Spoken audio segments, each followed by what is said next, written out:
ট্যাংরা মধ্যম গ্রামের পর এবার হালতু। একই পরিবারের তিনজনের দেহ উদ্ধার। বাবা, মা ও 3 বছরের সন্তানের রহস্য মৃত্যু। দরজা ভেঙে দেহ উদ্ধার করেছে পুলিশ। উদ্ধার হয়েছে একটি নোট। দাবি পুলিশের, নোটে আত্মহত্যার কথা উল্লেখ। সম্পত্তির কারণে এই সিদ্ধান্ত বলে উল্লেখ। দুজনের নাম উল্লেখ করা হয়েছে। খবর পুলিশ সূত্রে। আবারও জানাবো, হালতুতে 3জনের রহস্য মৃত্যু। ট্যাংরা মধ্যম গ্রামের পর এবার হালতু। একই পরিবারের 3জনের দেহ উদ্ধার। বাবা, মা ও 3 বছরের সন্তানের রহস্য মৃত্যু। দরজা ভেঙে দেহ উদ্ধার করেছে পুলিশ। উদ্ধার হয়েছে একটি নোট। দাবি পুলিশের, নোটে আত্মহত্যার কথা উল্লেখ, অর্থাৎ সুইসাইড নোট উদ্ধার করেছে পুলিশ, এমনটাই কিন্তু জানা যাচ্ছে পুলিশ সূত্রে। সম্পত্তির কারণেই এই সিদ্ধান্ত তারা নিতে পারেন, এমনটা জানা যাচ্ছে।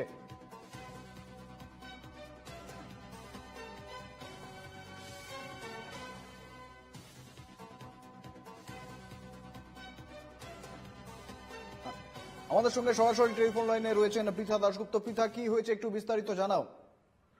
হ্যাঁ দেখো, এই মুহূর্তে যেটা খবর পাওয়া যাচ্ছে যে হালতুর পূর্বপল্লীতে 3জনের রহস্যজনক মৃত্যু।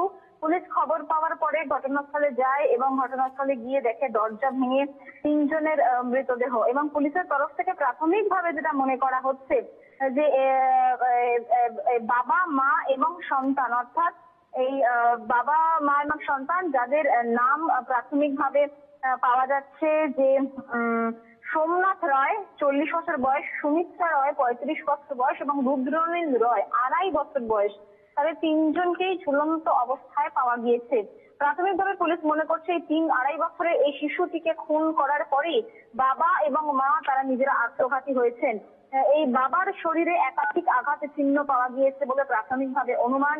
একটা সুইসাইড নোট পাওয়া গিয়েছে যেখানে দুজনের নাম উল্লেখ রয়েছে এবং সেই দুজনের নাম উল্লেখ থাকার পরে পুলিশ যেটা প্রাথমিকভাবে মনে করছে সম্পত্তিগত বিবাদ, আর সেই বিবাদের জেরেই কিন্তু এই সিদ্ধান্ত, বিবাদের কারণে এই সিদ্ধান্ত। দীর্ঘদিন থেকে মানসিক চাপ সৃষ্টি করা হয়েছিল এই দম্পতির ওপর, সেই কারণে এই সিদ্ধান্ত। সুইসাইড নোটে এমনটাই উল্লেখ করা রয়েছে বলে সূত্র মারফত খবর পাওয়া যাচ্ছে। তদন্ত শুরু করেছে কসবা থানার পুলিশ। আমি আরো একবার জানিয়ে রাখি, হালতুর পূর্বপল্লীতে ট্যাংরা মধ্যমগ্রাম বেহালার পরে ফের আবারও রহস্যজনক মৃত্যু। একই পরিবারের 3জনের রহস্যজনক মৃত্যুর খবর পাওয়া যাচ্ছে। এবং আমি একবার একটু নামটা জানিয়ে রাখি যে সোমনাথ রায়, যেটা জানা যাচ্ছে সোমনাথ রায়, সুমিত্রা রায় এবং রুদ্রনীল রায় 3 বছরের শিশুকে প্রথমে খুন করা হয় এবং এই খুন করার পরেই বাবা মা আত্মঘাতী হয়েছে বলে প্রাথমিকভাবে জানা যাচ্ছে।